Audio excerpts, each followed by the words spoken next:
کہ او ہزاراں لطف بر ارواح ریخت، جس نے اپنے بندوں کی جانوں پر ہزاروں مہربانیاں کر رکھی ہیں۔ آگے کیا فرماتے ہیں؟ تا پناہ یابی آنگہ چے پناہ، فرماتے ہیں تاکہ تو پناہ حاصل کر لے، اور پناہ بھی کیسی حاصل کرے؟ آب و آتش مر تورا گردد سپاہ، کہ پانی اور آگ تیری فرما بردار سپاہ بن جائیں۔ اب آگے ہم جیسے کمزور ایمان والوں کو کچھ مثالیں دیتے ہیں کہ اللہ کے دوستوں یعنی انبیاء اولیاء کے لیے اللہ تعالیٰ موجودات کو مسخر فرما دیتے ہیں۔ کیسے؟ فرماتے ہیں نوح موسیٰ را نہ دریا یار شد، فرماتے ہیں بھئی کیا نوح علیہ السلام اور موسیٰ علیہ السلام کے دریا یار نہیں بن گئے تھے؟ نئے بر آدائشاں بقی کا ہار شد، فرماتے ہیں کیا ان کے دشمنوں پر انہوں نے غصے سے قہر نہیں ڈھایا تھا؟ آگے دوسری مثال دیتے ہیں آتش ابراہیم را نئے کلابود، فرماتے ہیں کیا آگ ابراہیم علیہ السلام کے لیے حفاظتی قلعہ نہیں بن گئی تھی؟ تا بر آورد از دل نمرود دود، کیا اس نے نمرود کے دل سے دھواں نہیں نکال دیا تھا؟ اب تیسری مثال دیتے ہیں کو یحییٰ را نسوئے ہیش خان، فرماتے ہیں کیا پہاڑ نے حضرت یحییٰ علیہ السلام کو اپنی طرف نہیں بلایا تھا؟ کاسدانش را بزخم سنگران، اور فرماتے ہیں کیا یحییٰ علیہ السلام کا قصد کرنے والوں کو پتھر مار مار کے نہیں بگایا تھا اس نے؟ گفت یحییٰ بیا درمن گریز، کیا فرماتے ہیں کہ پہاڑ نے نہیں کہا تھا کہ اے یحییٰ میرے اندر آ جا، تا پناہت باشم از شمشیر تیز، تاکہ تیز شمشیر سے میں تیری پناہ بن جاؤں۔ مولانا احمد حسن کانپوری رحمۃ اللہ علیہ فرماتے ہیں کہ جب یہود حضرت یحییٰ علیہ السلام کے در پہ آزار ہوئے، آپ بھاگ کر جانے لگے، تو اس وقت ایک پہاڑ نے آپ کو آواز دی کہ یہاں تشریف لے آئیے، پھر ان تعاقب کرنے والے دشمنوں پر پہاڑ پتھر برسانے لگا۔ مولانا نے ہمیں ان اشعار میں طوطے کی زبان سے یہ درس دیا ہے کہ اپنے جمال و کمال کے اظہار کا فائدہ تو بڑی دور کی بات ہے، یہ موجب نقصان ہے۔ اس جلال و جمال کی وجہ سے دشمن اور حاسد لوگ ہر وقت آپ کی طاق میں رہتے ہیں اور موقع ملنے پر نقصان پہنچاتے ہیں، جبکہ مطلب پرست اور دنیا پرست دوست آپ کے ساتھ لگ جاتے ہیں، آپ کا وقت اور پیسہ برباد کرتے ہیں، اور یوں آپ کی زندگی کا قیمتی وقت نکل جاتا ہے۔ اسی لیے مولانا فرماتے ہیں کہ اس جہان میں انسان کی پریارٹی یہ ہونی چاہیے کہ اپنا تعلق ذات سے جوڑے، جس کی مہربانی کی ہمیں ہر وقت ضرورت ہے۔ اس سے نہ صرف یہ کہ آپ کی آخرت بنے گی، بلکہ بقول مولانا جب آپ عبادت و ریاضت سے صاحب انعام ہو جائیں گے تو اللہ تعالیٰ آپ کے لیے موجودات کو بھی مسخر کر دیں گے، جیسے نوح علیہ السلام اور موسیٰ علیہ السلام کے لیے پانی کو کیا، اور وہی پانی ان کے دشمنوں پر قہر ڈھانے لگا۔ بالکل اسی طرح جیسے آگ نے ابراہیم علیہ السلام کی حفاظت کی اور نمرود کے دل سے دھواں نکال دیا، یا جیسے پہاڑ نے یحییٰ علیہ السلام کو پناہ دی لیکن ان کے دشمنوں پر پتھر برسا دیے، بالکل اسی طرح موجودات آپ کے لیے بھی مسخر ہو جائیں گے۔ یہ مولانا فرمانا چاہ رہے ہیں۔ اس کے بعد حضرت لکھتے ہیں یک دو پندش داد توتی بے نفاق، یعنی اس طوطے نے سوداگر کو ایک دو مخلصانہ نصیحتیں کیں، بعد ازاں گفتش سلام الفراق، اس کے بعد طوطے نے کہا کہ السلام علیکم، اب یہاں سے فراق ہے، میں اب آپ سے جدا ہوتا ہوں۔ طوطے نے اور کیا کہا؟ الوداع اے خواجہ کر دی مرحمت، اس نے کہا آقا میں رخصت ہوتا ہوں، تو نے مجھ پہ بڑی مہربانی کر دی ہے۔ کر دیا زادم از قید و مظلمت، اس نے کہا تیرا بہت شکریہ، تو نے مجھے قید اور ظلمت سے آزاد کر دیا ہے۔ طوطے نے مزید کہا الوداع اے خواجہ رفتم تا وطن، کیا کہا کہ خدا حافظ، اب میں اپنے وطن کو روانہ ہوتا ہوں، ہم شوی آزاد روزے ہم چمن۔ کیا بات ہے، کیا طوطا دعا دے گیا کہ اللہ کرے تو بھی کسی دن میری طرح نفس کی ظلمت سے آزاد ہو جائے۔ خواجہ گفتش فی امان اللہ برو، اس نے کہا جا، بات سمجھ آ گئی ہے، اللہ حافظ جاؤ، مرمرا اکنو نمودی راہنو، سوداگر نے کہا اب جاؤ، تو نے مجھے بھی ایک نئی راہ دکھا دی ہے۔ سوئے ہندوستان اصلی روح نہاد، فرماتے ہیں کہ اس نے اپنے اصلی وطن یعنی ہندوستان کی طرف رخ کیا۔ طوطے کی بات ہو رہی ہے۔ بعد شدت از فرحہ دل گشت شاد، فرماتے ہیں سختی کے بعد خوشی سے طوطے کا دل نہال ہو گیا، خوش ہو گیا۔ خواجہ باخود گفت این پندے مانست، سوداگر نے اپنے آپ سے کیا کہا؟ طوطا میرے لیے نصیحت چھوڑ گیا ہے۔ راہ او گیرم کہ این راہ روشن است، اس نے اپنے آپ سے وعدہ کر لیا کہ میں بھی طوطے کے راستے پہ چلوں گا کیونکہ یہ راستہ روشنی کی طرف جاتا ہے۔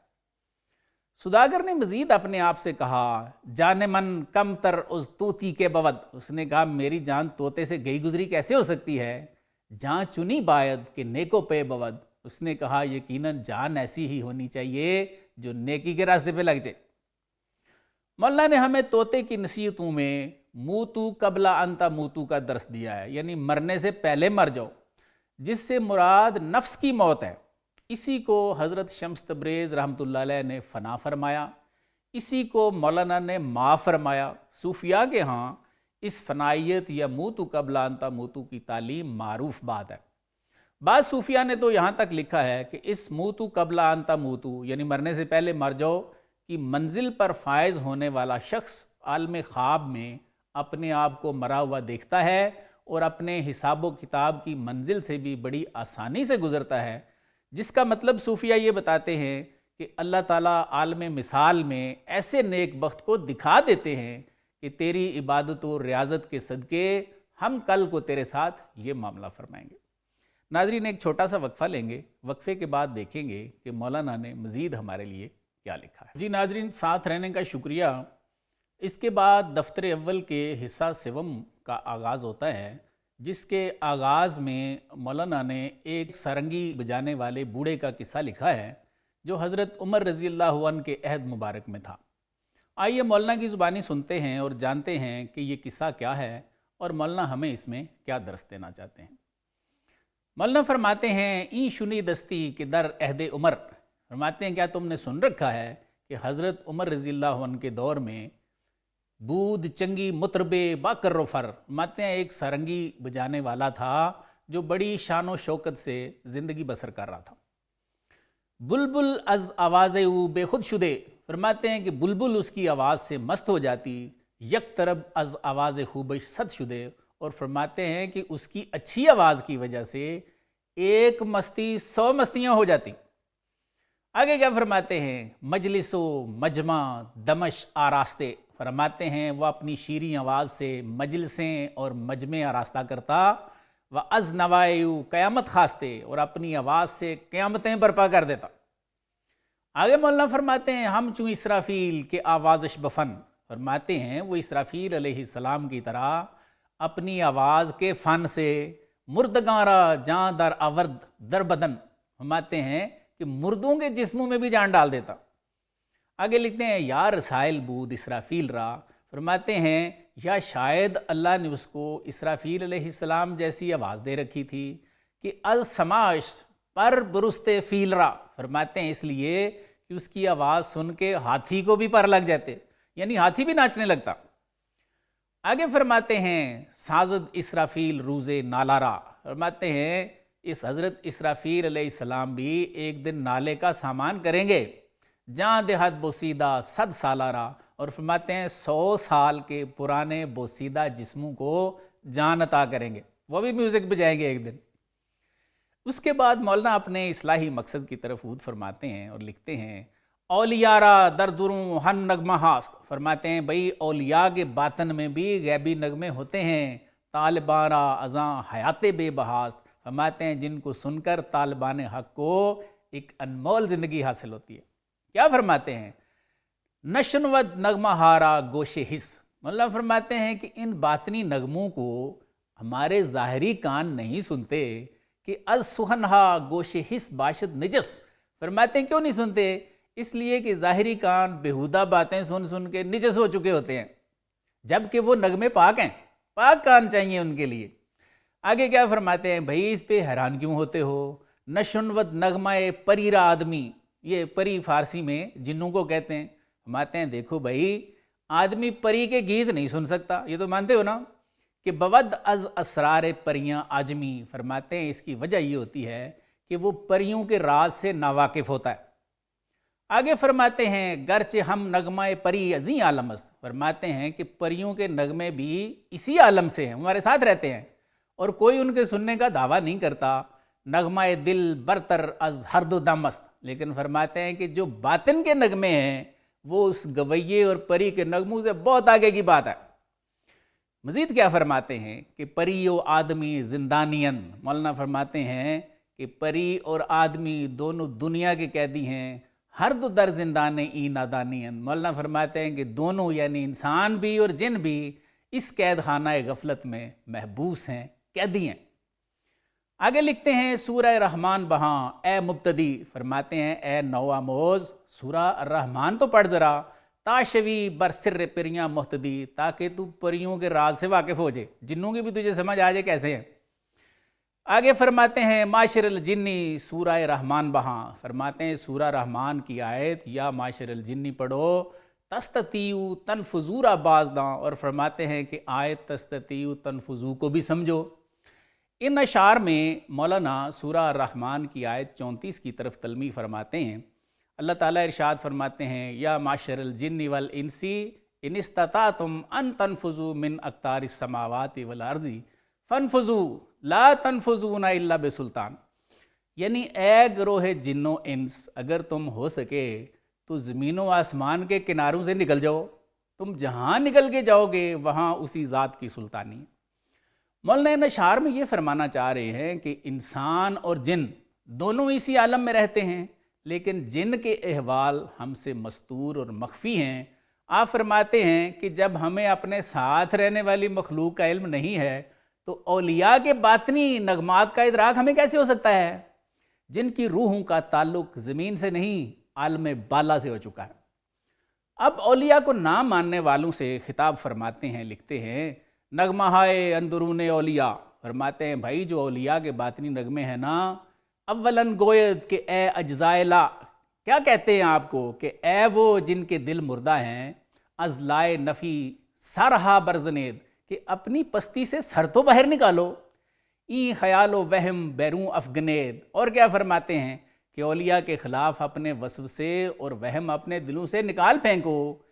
آگے فرماتے ہیں کار ایشاں است ازاں سوئے پری، مولانا فرماتے ہیں کہ اولیاء کے باطنی نغموں کا معاملہ بھائی جنوں پریوں سے آگے کا ہے، گرددت روشن چجوئی راہبری، فرماتے ہیں یہ معاملہ تب کھلتا ہے جب آپ کوئی راہبر یا مرشد تلاش کرتے ہیں۔ آگے کیا فرماتے ہیں رومی گرب گوئم شم آزاں نغمہ، فرماتے ہیں اگر میں ان اولیاء کے باطنی نغموں سے تھوڑا سا بھی بیان کر دوں نا، جہاں سر برزند از دخمہا، تو فرماتے ہیں کہ مردوں کو بھی معرفت کی جان پڑ جائے۔ آگے ایک بڑی راز کی بات بتاتے ہیں، کیا فرماتے ہیں گوش را نزدیک کن کہ ہاں دور نیست، فرماتے ہیں کان قریب کرو بھائی، مردوں کی روحیں بھی دور نہیں ہوتیں، لیکن نقلیں ہاں بتو دستور نیست، لیکن ان کو تیرے سے بات کرنے کا حکم نہیں ہے اصل میں۔ آگے مزید فرماتے ہیں ہی کہ اسرافیل وقتاً اولیاء، فرماتے ہیں خبردار اولیاء وقت کے اسرافیل ہوتے ہیں، مردہ را ازیشاں حیات است و نما، فرماتے ہیں مردہ دل ان سے زندگی اور نشو و نما پاتے ہیں۔ آگے کیا لکھتے ہیں جہاں ہائے مردہ اندر گورے تن، فرماتے ہیں جسم کی قبروں میں مردہ جانے، بر جہند از آواز شاں اندر کفن، فرماتے ہیں جسم کے کفنوں میں ان کی آوازیں سن کے وجد میں آ جاتی۔ اس سے مراد یہ ہے کہ مردہ روحیں جب کسی ولی اللہ کی زندہ روح کی آواز سنتی ہیں تو ان پر وجد طاری ہو جاتا ہے۔ مولانا نے روح کی آواز پہ بے شمار کلام لکھے ہوئے ہیں، جن میں آپ فرماتے ہیں کہ وہ بندے کی آواز ہوتی ہی نہیں بلکہ روح کی آواز ہوتی ہے، اور روح چونکہ اللہ کا نور ہے تو وہ اللہ کا اپنا کلام ہوتا ہے، اس لیے روحیں جب اس ازلی ابدی آواز کو سنتی ہیں تو وجد میں آ جاتی۔ اور فرماتے ہیں کہ ایسا خاص خاص وقتوں میں ہوتا ہے جب انبیاء اولیاء کی ارواح پر محویت یا بے خودی طاری ہوتی ہے، لیکن مولانا فرماتے ہیں کہ اللہ ہی جانے دنیا دار بندے میں اللہ کے نور کے آ جانے کو تسلیم کیوں نہیں کرتے، حالانکہ اللہ تعالیٰ تو آدم علیہ السلام میں اپنی روح ڈالنے کا ذکر سورہ ہجر میں فرما چکے ہیں۔ پھر فرماتے ہیں کہ اللہ نے تو سورہ قصص میں اپنے درخت میں آنے کا بھی تذکرہ کر رکھا ہے۔ پھر اس پر ایک عقلی دلیل بھی مولانا دیتے ہیں کہ اے مومن کی شرع صدر کا انکار کرنے والو سنو ذرا، چوں روا باشد ان اللہ از درخت، فرماتے ہیں جب اللہ تعالیٰ نے درخت میں آ کے یہ کہنا مناسب خیال فرمایا کہ میں اللہ ہوں جو عالمین کو پالتا ہوں، کہہ روا نہ باشد کے گوید نیک بخت، تو فرماتے ہیں اگر کسی انسان میں آ کے وہ کلام کرے تو یہ کیسے روا نہیں ہے بھائی۔ اس شعر میں سورہ قصص کی آیت 30 کی طرف تلمیح ہے جو کہتی ہے من الشجرتی ان یا موسیٰ انی انا اللہ رب العالمین، یعنی درخت سے آواز آئی موسیٰ علیہ السلام کو کہ بے شک میں اللہ ہوں اے موسیٰ جو عالمین کو پالتا ہوں۔ مولانا فرماتے ہیں لیکن دنیا دار منصور حلاج رحمۃ اللہ علیہ کی طرح اس بندے کو پکڑ لیتے ہیں۔ مولانا نے فرمایا ہے نا گفتہ اللہ بود، فرماتے ہیں بھئی اس کا کہا ہوا اللہ کا کہا ہوا ہوتا ہے، گرچہ از حلقوں میں عبداللہ بود، فرماتے ہیں اگرچہ نکل کہاں سے رہا ہوتا ہے اللہ کے بندے کے گلے سے۔ شیخ ابو سعید ابو الخیر رحمۃ اللہ علیہ نے بھی یہی فرمایا، منصور حلاج آن نہنگ دریا کہ از پنبہ تن دانائے جاں کر جدا، یعنی فرماتے ہیں کہ منصور حلاج جو کہ دریائے وحدت کے مگر مچھ تھے جنہوں نے جسم کی روئی سے دانائے جاں کو الگ کر لیا تھا، یعنی نفس کشی سے اپنے جسم کو گلا دیا تھا۔ آگے کیا فرماتے ہیں، روزے کے ان الحق بے زبامی آورد، فرماتے ہیں منصور کجا بود خدا بود خدا، فرماتے ہیں جس دن منصور نے زبان سے ان الحق کہا تھا اس وقت منصور بیچارہ کہاں تھا، وہ تو آواز ذات کی اپنی تھی۔ مولانا یہ فرمانا چاہ رہے ہیں کہ اولیاء کے نور شر صدر کی آوازیں سن کر مردہ دل یا مردہ روحیں خواب غفلت سے بیدار ہو جاتی ہیں۔ آگے مزید لکھتے ہیں گوید این آواز از آواز ہا جداست، فرماتے ہیں وہ روحیں پہچان جاتی ہیں کہ یہ آواز عام آواز تو نہیں ہے، زندہ کردن کار آواز خداست، اور ہماری مردہ روحیں اگر وجد میں آ رہی ہیں تو یہ اللہ کی آواز سے آ رہی ہیں، انسانی آواز دلوں پہ اس طرح اثر نہیں کرتی۔ مولانا آگے لکھتے ہیں چوں از صوت اولیاء آگاہ شون، فرماتے ہیں جب روحیں اولیاء کی آواز سے آگاہ ہو جاتی ہیں از طرب گوین چوں بارہ شون، تو پھر مستی میں کہتی ہیں، کیا کہتی ہیں، ما مردیں و بکلی کاستیں، کہ ہم تو اس علائق کے جسمانیہ والے کے جسم میں بالکل ماری گئی تھیں، دنیا والوں کے عشق میں مٹی گئی تھیں، بانگ حق آمد ہما برخاستیں، یہ اللہ کی آواز آئی ہے کہ ہم سب اٹھ گئی ہیں، غفلت سے بیدار ہو گئی ہیں۔ آگے مولانا فرماتے ہیں بانگ حق اندر حجاب و بے حجیب، فرماتے ہیں کہ اللہ تعالیٰ کا الہام بلا واسطہ ہو یا بالواسطہ ہو، آند حد کی اوداد مریم را عجیب، فرماتے ہیں وہ چیز عطا کرتا ہے جو اس نے اپنی جیب عنایت سے مریم علیہ السلام کو عطا کی تھی۔ آگے پھر ہم جیسے مردہ دلوں کو خطاب فرماتے ہیں اور لکھتے ہیں اے فنا تا نیست کردہ زیر پوست، اے وہ لوگو جو جسمانی کھال کے اندر، فرماتے ہیں بالکل اتباع ہو کے رہ گئے ہو، باز گردید از عدم از آواز دوست، فرماتے ہیں کسی اللہ کے دوست کی آواز پر عدم سے واپس آ جاؤ،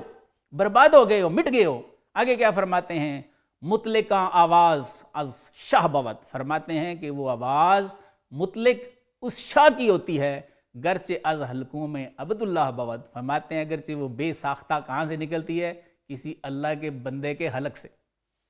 آگے پھر اس کی دلیل دیتے ہیں کہ وہ آواز بندے کی نہیں ہوتی بھئی، فرماتے ہیں گفت اورا من زبانو چشمتو، فرماتے ہیں بھئی اللہ نے کیا اس کو فرما نہیں رکھا کہ میں تو تیری زبان بن جاتا ہوں، میں تیری آنکھ بن جاتا ہوں، من حواسو من رضاو حشمتو، کیا نہیں فرما رکھا کہ میں ہی تیرے حواس ہوں، اور ان حواس سے جو تیری خوشی یا غضب ظاہر ہوتا ہے وہ بھی میری طرف سے ہی ہوتا ہے۔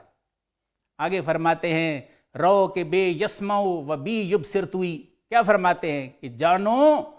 کہ وہ تو مجھ سے سنتا ہے، مجھ سے دیکھتا ہے، کیا فرماتے ہیں سرتوئی چے جائے صاحب سرتوئی، فرماتے ہیں تو راز ہے چے جائے کہ تجھے صاحب راز کہیں۔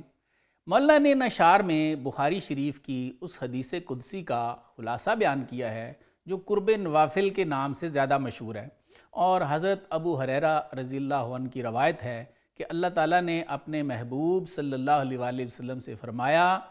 کہ جس نے میرے ولی سے دشمنی کی، یہ یہاں سے شروع ہوتی ہے، اس سے میرا اعلان جنگ ہے، اور بندہ میرا قرب سب سے زیادہ فرائض کے ذریعے حاصل کرتا ہے اور نوافل کے ذریعے مسلسل میرا قرب حاصل کرتا رہتا ہے، یہاں تک کہ میں اسے محبت کرنے لگتا ہوں، اور پھر جب میں اسے محبوب بنا لیتا ہوں تو اس کے کان بن جاتا ہوں جن سے سنتا ہے، اس کی آنکھ بن جاتا ہوں جس سے دیکھتا ہے، اس کا ہاتھ بن جاتا ہوں جس سے پکڑتا ہے، اس کے پاؤں بن جاتا ہوں جن سے چلتا ہے، پھر وہ میرے سے سوال کرے تو میں عطا کرتا ہوں، اور مجھ سے پناہ چاہے تو میں اسے پناہ دیتا ہوں۔ مولانا نشار میں یہ فرمانا چاہتے ہیں کہ کسی ایسے صاحب شر صدر کی صحبت میں بیٹھ، اس کی صحبت سے تیری مردہ روح بھی زندہ ہو جائے گی۔ ناظرین ایک وقفہ لیں گے، وقفے کے بعد جانیں گے کہ مولانا نے ہمارے لیے مزید کیا لکھا۔ جی ویلکم بیک ناظرین، چلتے ہیں سارنگی بجانے والے کے بقیہ قصے کی طرف۔ مولانا فرماتے ہیں مطربے کے عزوے جہاں شد پر طرب، فرماتے ہیں کہ وہ ایسا گویا تھا بھئی کہ جس سے عالم مستی سے بھر گیا تھا۔ رستا از آوازش خیالات عجب، فرماتے ہیں اس کی آواز سے عجیب و غریب عشقیہ خیالات پیدا ہو جاتے تھے۔ آگے کیا فرماتے ہیں، وَعَز نوائش مرغ دل پراں شدے، فرماتے ہیں اس کی آواز سے دل کا پرندہ پرواز کرنے لگتا۔ وَعَز صدائش ہوش جاں حیراں شدے، اور اس کی آواز سے روح کے بھی ہوش اڑ جاتے۔ مزید لکھتے ہیں چوں برآمد روزگار و پیر شد، فرماتے ہیں جب اس کی عمر ڈھلی اور وہ بوڑھا ہو گیا، باز جانش اج عجز پشہ گیر شد، تو فرماتے ہیں اس کی جان کا باز عاجزی سے مچھر کا شکاری بن گیا، یعنی اب اس سے گایا نہیں جاتا کہ بڑے بڑے لوگ اس کو سنیں۔ پشتے او خم گشت ہم چوں پشتے خم، فرماتے ہیں اس کی پشت مٹکے کی پشت کی طرح خمدار ہو گئی۔ ابرواں بر چشم ہم چوں پارے دم، فرماتے ہیں اس کی ابرو آنکھوں پر دمچی کی طرح آگے۔ آنوا کے رشک زہرہ آمدہ، فرماتے ہیں کہ وہ آواز جس سے اس دور کی مشہور مغنیہ زہرہ بھی جس کو بہت پسند کرتی تھی، ہم چوں آواز خرے پیرے شدہ، فرماتے ہیں وہ آواز بوڑھے گدھے کی آواز جیسی ہوگی۔ خود قدامی خوش کہ ناخوش نہ شد، فرماتے ہیں کہ بھلا کوئی ایسا خوش ہے جو کبھی ناخوش نہ ہوا ہو، یا قدامی سقف کہ عام مفرش نہ شد، اور فرماتے ہیں کہ کون سی ایسی چھت ہے جو گری نہ ہو۔ جز آواز عزیزاں در صدور، فرماتے ہیں سوائے اللہ کے دوستوں کی اس آواز کے جو ان کے باطنوں سے آتی ہے، کہ بود از عکس دمیں شان نفخ سور، فرماتے ہیں جو سور پھونکا جائے گا نا وہ بھی ان کی آواز ہی کی صدائے باز گشت ہوگی۔ لوگوں کے جو اللہ کے اولیاء ہیں ان کے سینوں سے جو آواز آتی ہے وہ اللہ تعالیٰ کے الہام کی آواز ہوتی ہے، اللہ تعالیٰ دیتے ہیں۔ تو مولانا فرمانا یہ چاہ رہے ہیں کہ وہ جو سور پھونکا جائے گا وہ بھی ان کی صدائے باز گشت ہوگی، یعنی اللہ کی ہی آواز ہوگی۔ درون کہ این دروہا مست زوست، فرماتے ہیں کہ یہ خاصان حق کے باطن ہیں جن سے ہمارے باطن بھی مست ہیں۔ نیستے کہ این ہستی ہائے ماں ہست از اوست، فرماتے ہیں وہ ایسے فانی ہیں کہ ہماری ہستیاں بھی ان سے قائم ہیں۔ کوہربائے فکر دہر آواز اوست، پھر فرماتے ہیں کہ ان کی آوازیں ایسے مقناطیس ہیں جو دنیا کی فکروں کے لوہے کو اپنی طرف کھینچ کے ختم کر دیتے ہیں۔ لذت الہام و وحی و راز زوست، پھر فرماتے ہیں کہ ان کی آوازیں الہام و وحی و راز کی لذت بخشنے والی ہیں۔ آگے پھر مولانا سارنگی بجانے والے کے قصے کو جاری رکھتے ہیں اور فرماتے ہیں مطرب پیر تر گشت و ضعیف، فرماتے ہیں کہ وہ گویا بہت بوڑھا اور کمزور ہو گیا۔ شد از بے کسبی رہین یک رغیف، فرماتے ہیں وہ نہ کمانے کی وجہ سے ایک روٹی کا بھی محتاج ہو گیا۔ میں اس کو مختصر کروں گا، اب اسے سنتا کوئی نہیں، اس نے اللہ سے یوں عرض کیا،